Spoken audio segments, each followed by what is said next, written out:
بسم الله الرحمن الرحیم. السلام علیکم و رحمت الله و برکاته. امروز خواستم همراه شما تمام عزیزان درباره صفت زنهای صالحه در قرآن صحبت داشته باشم.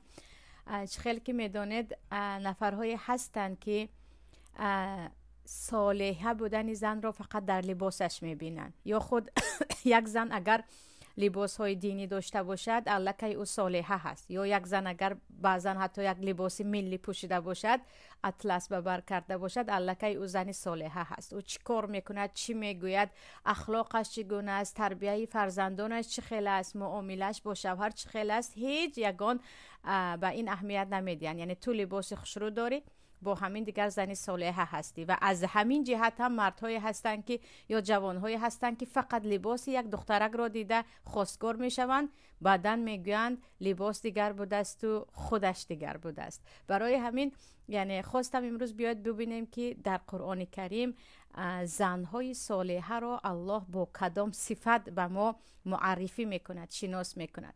و چون خیلی گفتم بعضی ها اگر فقط در لباس بینند، باز نفرهایی هستند که صالحگی رو فقط در خاموشی میبینند. زنی که هیچ گپ نمیزند، حتی هزار یک تهمت بالایش بیاید هم، یا گفتیم در حقش بر علا ظلم کنند هم، وقتی او کلمه گپ نمیزند او دیگر زنی صالحه هست و خودش رو هم همین گونه قبول میکند که من در همه حالت ها چیزی نمیگویم، مردم را به خدا میسپارم و من صالحه هستم، که این هم یک غلطی دیگر. و باز نفران دیگر هم هستند که عموما مثلا خدمت رو، یعنی خوشرو رفتن و خوشرو پختن و در خدمت مردم بودن رو صالحگی میدانند. یعنی این چیز از لحاظ زنهای کلانسال هم بسیار دیده می شود. به خانه کسی رفتن، وقتی عروسی آن خانواده خیلی زیاد کار میکند، میگویند او بر این کلینی خوب در دنیا نیست، مثل او بهترین رو ندیدم. یعنی صالح بودن یک نفر رو در چالاکیش یا گفتیم در خدمتش میدانند. اما میبینیم که عزیزان، صالحه بودن فقط نه در لباس است، نه در خدمت است، نه در خاموشی هست. صالحگی را به ما، یعنی چگونه زنها اصلا صالحه هستند، رب العالمین خالق و پروردگاری ما و شما در قرآن بیان کرده است. و این چنین از زبان پیامبر صلی الله علیه و سلم هم حدیث هایی هست که زن صالحه را پیامبر به ما شناسانده اند که همین گونه زنهای صالحه هستند.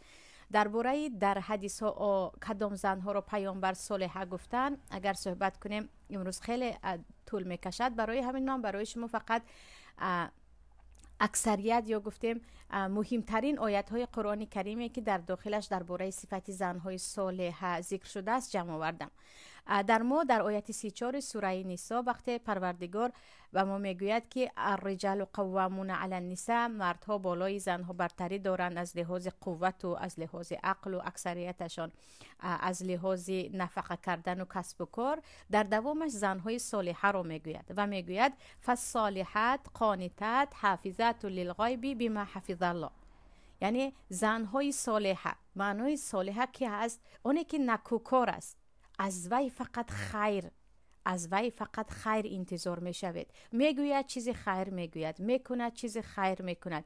یعنی صالحه عموما همه کارهایش نیک است. زنهایی که تمام کارهایشان نیک است، اما عمل صالح یک شرط دارد. اون هم اگر انسان به خاطر الله آن را انجام داده باشد، بعد آن عمل صالح و ثوابدار می شود. نه به خاطر خودم رو به خانواده شوهرم خوب نشان دهم یا به شوهرم خوب نشان دهم یا اینکه مردم مرا صالحه گویند باشد، الکی وی ریا می شود و در دنیا تو رو صالحه شناسان هم در نزد الله هیچ قدر نداره. برای همین صالحاتی که الله در سوره نساء میگوید، زنهایی که عملهای صالح را به خاطر الله میکنند، به خاطر الله عملهای صالح میکنن. دویم صفت میگوید قانتات. قانتات رو در تفسیر ابن کثیر هم دیگر کتاب های تفسیر هم میگویند اطاعتکارها، زنهایی که اطاعت الله رو میکنند و اطاعت شوهرشان رو میکنند. اطاعت الله هر چیزی که امر کرده است، سمعنا و اطعنا، من شنیدم و اطاعت میکنم بدون هیچ چرا گفته و چرا من نگفته. و اون چیزی که شوهر امر میکند اگر گناه نباشد اطاعت میکنند. چون خیلی پیشتر گفته بودیم کی نباشد، هم پدر و مادرت باشد، هم شوهرت باشد، هم حق ندارد تو رو به گناه امر امر کند. و اطاعت کردن شوهر هم عزیزان مصیبت ما در این است که زیادی ها یک چیز میگن. شما میگوید شوهر رو اطاعت کن، شما میگوید به شوهر تشکر کن، به او مهربانی کن، اما او که هیچ مهربانی نمیکند، او که حتی تشکر چی است نمیداند، یا اینکه او به جز حقارت یگان چیز نمیگوید. خواهر عزیزم، خوبی یا اطاعتی که به شوهر میکنیم باید نه برای اون که شوهر هم به ما خوبی کند، به خاطر رضایت الله باشد. چون الله میگوید قانتات باشد، شما از زنهای مطیع و اطاعتکار باشد. ما هم اطاعت میکنیم به خاطر الله، وگرنه اگر هر نفر رو من کردم چرا میکنم و اون نمیکند گفتیم از دست انسان هیچ خیری نمی آید. شما به خاطر الله، به خاطر الله اطاعت کنید، اون هم در غیر گناه. مثلا جای گفت نروید، چیزی گفت نپوش نپوشید، کاری گفت نکنید، مادامی که به دینتان ضرر ندارد، به جسمتان ضرر ندارد، عموما گناه نیست. اون هم به خاطر الله کنید، اون رو هم فقط به خاطر الله کنید که پروردگار از اینکه تو امر کردی، پیامبرت امر کرد، من انجام میدهم. میبینید که اگر از طرف شوهر هیچ خوبی برنگردد هم یک آرامش در شما پیدا میشه. و چرا؟ شما برای الله کردید، اجرش رو هم از الله انتظارید. برای همین نگوید که نه اطاعت چرا میکنیم وقتی او نمیکند. چه خیلی گفتم نه همه خوبی های کرده ما رو انسان ها قدرش رو میدانند، اما این پروردگار است که شکور، حکیم، علیم است. پروردگار با حکمتش میداند که از کی به ما خوبی ها می آید و پروردگار به ما با اون چیزی که کردیم پاداشمان را میدهد و دانا هست به هر کاری که ما میکنیم. یعنی نباید اطاعت رو شما پیوست کنید که او کند من میکنم، چرا من میکنم و او نمیکند. یعنی به خاطر الله انجام دهید و اجرش رو هم شاید پروردگار یک فرزند صالح برایتان نصیب میکند برای این اطاعتتان که تمام آن خاطره های شکسته شما رو جبران میکند. و سیومش الله میگوید حافظات للغیب بما حفظ الله، زنهایی که حفظ میکنند غیب شوهر رو. و در حدیث هم آمده است که پیامبر صلی الله علیه و آله میگن بهترین زنهایی هستند که وقتی نگاه میکنی خرسند میشوی در منظر آنها، در زیبایی که در خانه برای شوهر میکنن یا چهره کشادشان برای شوهر. و اینچنین وقتی چیزی میگویی نمیکنم نه گفت اطاعت میکند. و سیومش وقتی تو نیستی خودش رو که او ناموس تو است محافظه میکند و این چنین مال تو را. اینجا هم الله سیوم زنهای صالحه را میگه حافظات للغیب بما حفظ الله، با حفظ پروردگار، با اینکه به پروردگار خیلی امید دارند و از پروردگار کمک میپرسند، این زنها اون چیزی که الله امر کرده است که اون را حفظ کنید، اون را احتیاط کنید، نگه دارید، نگه میدارند. و چیزی که نگه میدارد یکم زن خودش هست، یعنی زن که ناموس شوهرش هست و وقتی به زن یک بدنامی اومد یا یگان خطاکاری جدی در او دیده شد، به شوهرش عیب برمیگردد، خودش رو محافظه میکند، نمیگذارد که به خاطر او شوهرش سرش خم باشد، نمیگذارد که به خاطر او، به خاطر چی زبانش، چی خاراکترهایش، چی کارهایش شوهرش شرم دارد.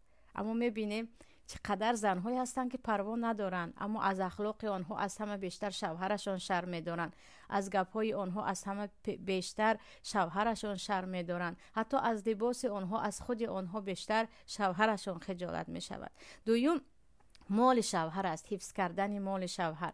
زنهایی که چی شوهر در خانه باشد چی نباشد، علل خصوص در نبودنش مال شوهر را حفظ میکنند، میگن این امانت شوهرم است، امانت شوهرم مال من نیست، امانت شوهرم مال فرزند من نیست، امانت شوهرم پول شخصی خودش هست و او از روی مسئولیتش به من و به فرزندان و به پدر و مادر و به هر جایی که باید صرف کند صرف میکند. یعنی حفظ کردن مال شوهر یکی از کلید خوشبختی های زن و شوهر است. برای چی؟ وقت شوهر میداند که پول تو را زنت اسراف نمی کند، در بودنت و در نبودنت فکر کرده خرید میکند، شوهر میگوید به قدر مهنت من میرسد، به قدر مهنت دست من، به قدر دوادوی من او میرسد، برای همین اسراف نمیکند. و اینجا پیامبر صلی الله علیه و آله میگن این بهترین زنها هستن وقتی تو نیستی مولد را حفظ میکنن. چرا تو نیستی؟ در غیب. چون که اکثریت زنها خرج های نکردهشان را در شوهر نبودن میکنن. او نمیبیند، اگر او نباشد خواستم رو میخرم، اگر او نباشد چه خیل خواهم صرف میکنم و وقتی او هست خریده نمیتوانم. برای همین اساسا در نبودن شوهر حفظ کردن مال شوهر و اسراف نکردن و از الله ترسیدن. یعنی نه و خودش خیلی خرید میکند، اگر من به خودم نخرم او به زن دیگرش یا به خواهرش میخرد. گفتن به خاطر الله که الله میگه مال شوهرت رو در نبودنش حفظ کن، به قدر مهنتش برس حفظ کردن است. و جای مثلا چیزهای ضروری خریدن، این مسئله اتفاقی است، شما ضرورت دارید خرید میکنید یا چیزی در کاری دارید خرید میکنید، اما چیزی که به تو در کار نیست، عموما در کار نیست، خودت هم میدونی، برای فردا و برای پس فردا یا داری و باز یک تای دیگر خریدن، این اسراف مال شوهر است که صفت زنهای صالحه است. پس این سه صفت را در سوره نساء الله ذکر میکند. اکنون میگذاریم به آیت دیگر، باز در سوره نساء که خودش نامش به خودش زنها هست، خیلی آیت ها درباره زنها آمده است و به تمام خواهران توصیه میکنم که وقت پیدا کنید و تفسیر همین سوره را خوانید، چقدر برای زندگیتون کمک میکند.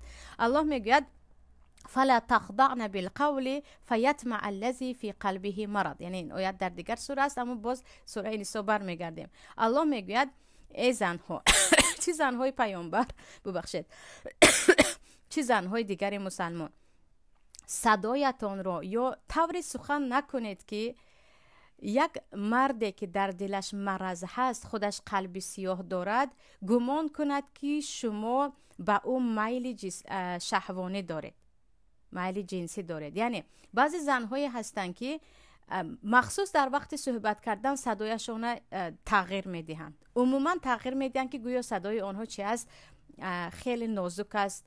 بعضی زنهای هستند که هیچ خجالت نشده یک کلمه هایی رو به مردها میگویند که اون کلمه رو تو حتی فقط باید به شوهرت در این باره صحبت کنی. یعنی عموما سخنهایی که یک انسانی قلبش مریض سیاه رو به گمان بد میبرد که شما به او میل دارید، این گونه سخنها رو نگویید. یعنی زنی مسلمان در صحبتش علل خصوص با مردها که خواهی نخواهی که میشود صحبت کرده میمونی، در وقت خرید باشد، در وقت چیزی دیگر، طور صحبت کنی که عموما در تو جدیت ببیند، در تو جدیت ببیند که تو از آن شوخی کنی هایی که با مردهای بیگانه شوخی کردن و گپ های بیهودگویی نیستی.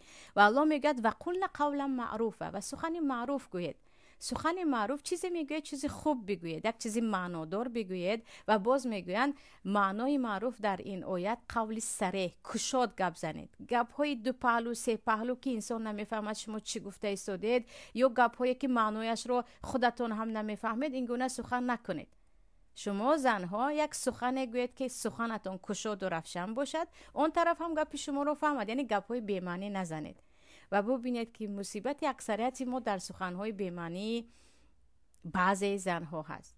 یک ساعت دو ساعت صحبت میکنن، چی معنا دارد، چی حاصل شد، چی گفته ایستادن، هیچی فایده نیست. علل خصوص در مهمانی هایی که 30 کس و 40 کس جمع میشوند، اکثریت زنها یا گفتیم خواهرانی که در مهمانی ها زیاد اشتراک میکنید، یکی فکر کنید که در بعد از مهمانی ها ما از اونجا چی گیرون میرویم، یکی درباره چیزی نقل میکند که به یگان توی ما فایده ندارد، یکی دیگری چیزی میگوید که خنده آور است اما در اصل مسخره یک نفر است، در حالی که مسخره کردن هم گناه کبیر است. برای همین از صفات مؤمنان را الله در سوره مؤمنون میگوید الذین هم عن اللغو معرضون، الذین هم خطا نکنم آیت همین گونه بود، عن اللغو معرضون، یعنی از سخنهای بیهوده روی میگردونن. سخن بیهوده گفتن یک طرف استاد، جایی که سخن بیهوده هست به اونجا نزدیکی نمیکنن، با اونجا نزدیکی نمیکنن که من از گپ‌های پوچ بیزار هستم، من برای گپ‌های پوچ وقت ندارم.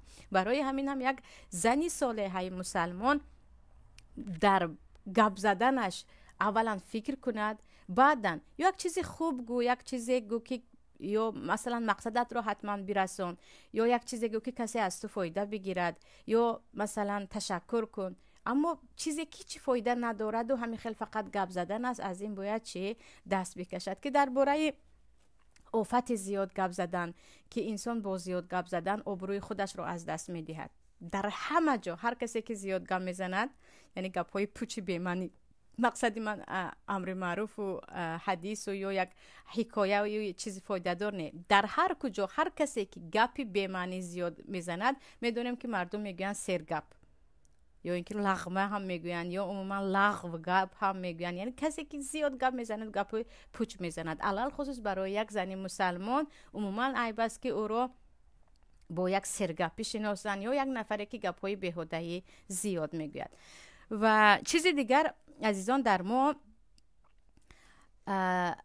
در سوره قصص بود خطا نکنم، الله وقتی درباره صفت همسر آینده موسی دختری شعیب پیامبر گم میزند، الله میگوید فجاءته احداهما تمشی علی استحیا، و یکی از دختران شعیب به نزد موسی آمد که از راهگردی اش حیای او دیده میشد، با حیایانه راه میگشت و به نزد موسی آمد و گفت پدرم تو را صدا میکند، باید به نزد پدرم بروی، که موسی هم میرود.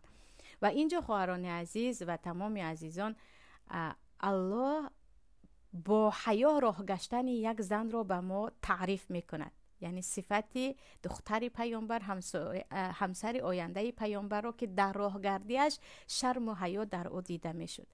و اکنون ببینید که پس راه گشتن زن هم به صالح بودن او، با حیا بودن او دلالت میکرده است. برای همین زن مسلمان طرز راه گردد که خاکسارانه باشد، با حیا نباشد، نه طرزی که دیگر گویا که از کوه بلندتر است، یا اینکه با یک نمود پای افضال هایی که در وقت راه رفتن تمام اعضای بدن تغییر مییابد و خود نگاه زن هم تغییر مییابد و کسی ببیند هم میگوید خیلی به خود این میفخرد، یا این کسی هست که دیگر خودش را از همه بالا میداند. نباید متکبرانه باشد. برای همین در سوره آیت از یادم برآمد، حاضر سوره نور بود یا سوره نساء که الله چی میگوید؟ در سوره نور بود ولا یضربن بارجلهن لیعلم ما یخفین من زینتهن، و طرز راه نگردید که زیب و زینت شما آشکار شود. با قدم زدن زینت های خود را آشکار نکنید. یعنی زنی صالحه در راه گردیش نه در او کبر و غرور دیده شود، نه خود نمایی و نه از حد تنبلی. بعضی از حد سرشان تا نصف است که فکر میکنید عموما یعنی ریاکاری کرده ایستاده است. عادی راه گرد، اما از راه گردی تو مردم بدانند که تو از اهل حیا هستی، تو از آن متکبران خودنمایان نیستی. و خیلی جای تأسف از خواهرانی که ماشاءالله سطر اسلامی دارن، حجاب به بر کردن، اما طرز راه میگردن که از اینکه لباسهایشان کلا زمین رو میروبد فکر میکنید که یک تکبر در آنها هست. لباستون به زمین رسید با که ندارد. در بعضی کشورها این رمز تقوا حتی هست، اما نباید لباس من در زمین گویان طرز راه گردید که عموما متکبرانه باشد. و یعنی راهگردی هم چی گفتیم؟ به حیای زن رابطه دارد. در آیت دیگر الله میگوید وقرن فی بیوتکن ولا تبرجن تبرج الجاهلیت الاولی، یعنی زنهای پیامبر و خطاب است اما به تمام زنهای مسلمان، در خانه تان بیستید و مثل زمان جاهلیت تبرج نکنید. تبرج یعنی با گردنهای کشاد و با دستهای کشاد و با کرته‌های کوتاه بیرون نبرید. مثلا یک زنی مسلمان برای چیزهای در کاریش به خرید رفتن، یا اینکه مثلا من از حد زیاد در اتاج زندگی میکنم، یا گفتیم در روشنه ها زندگی میکنم، آفتاب نمیرسد باید 1 ساعت قدم زنم، یا اینکه کودکم را باید به آفتاب برایم، یا کمی باید در بیرون راه گردم هوای تازه گیرم، این مسئله دیگر است. اما زنهای هستند که مغازه به مغازه، مهمانی به مهمانی، بازار به بازار میگردن. چقدر کارهای ناکرده دارن در خانه و حتی فرض عینی که بالایشان هست از تربیه فرزند و از آموختن ضرورات دینی بیخبر هستم. درباره حیض زنک 50 ساله هست فقط آدم میکواد که من درباره حیض سوال دارم، حالا نمیدوند که در حیض چه حرام است چه حلال است. درباره روزه چه روزه رو میشکند چه روزه رو نمیشکند خبر ندارد، اما میدوند که یک شهر رو گشته است، خانه به خانه، تمامی بازارها رو میدوند، تمامی مغازه ها رو میدوند و تقریبا گفتیم نصف زیادی عمرش در کوچه و در بازار و در خانه های مردم است. این هم از صفت زنهای صالحه نیست. زنی صالحه به قدری توان به کوچه براید در وقتهای درکاری، اما اکثریت باید در خانه باشد تا به کار بار خانه اش هم تمام شود، تا اینکه به تربیت فرزنداش هم برسد، به خدمت شوهرش هم برسد، به خودش هم برسد. تصور کنه زنی که بیهوده در کوچه ها میگردد یا مهمانی به مهمانی میگردد و به چیکار دستش میرسد؟ گفتیم زنها کار دارن، کارهایی که مثلا جای کار دارن، معلمگی میکنن، یا گفتیم خودشون مغازه دارن و چیزی دیگر. تو برای رزق حلالت در کار هستی، اما چیزی که من گفته ایستادم بیهوده‌گردی هست، بیهوده‌گردی هست و بیهوده گپی هست و انا اینها هست که صفاتهای زنهای صالحه است.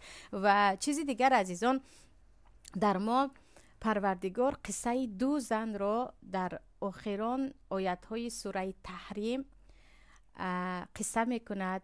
قصه زنی فرعون آسیه و دختر عمران مریم رضی الله عنهن اجمعین.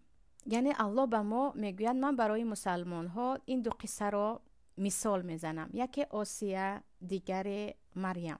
این دو قصه ضرب المثل هست برای زنهای صالحه در دنیا که زنهای صالحه چگونه باید باشند. وقتی به هم آسیه هم مریم نگاه میکنید، زنهای خیلی شجاع بودن، زنهای خیلی شجاع بودن تا اندازه شجاعت که آسیه شوهرش فرعون است، یک پادشاه حتی خودش را خدا اعلان کرده است. آسیه میگوید هرچی بخواهی بکن، من از راه حق بر نمیگردم. تصور کنید و یک مردی که در دنیا خود را خدا اعلان کرده است، این همه مردم را به عبودیت خود کشانده است، یک زن میگوید هرچی میخواهی بکن، من از راه هم بر نمیگردم. مریم هم دخترک 16 ساله وقتی که حامله‌دار می شود، با کلمات الله، با امر پروردگار هیچی نترسیده میگوید با کودک صحبت کنید و کودک را گرفته به شهر می آید. مرا سنگسار میکنند، مرا شاید بکشند. دخترکی که در مسجد کلان شده بود، این چه شرمندگی است. نه، شجاعت دارد، یعنی نه از مردم میترسد و در راه حق ثابت است.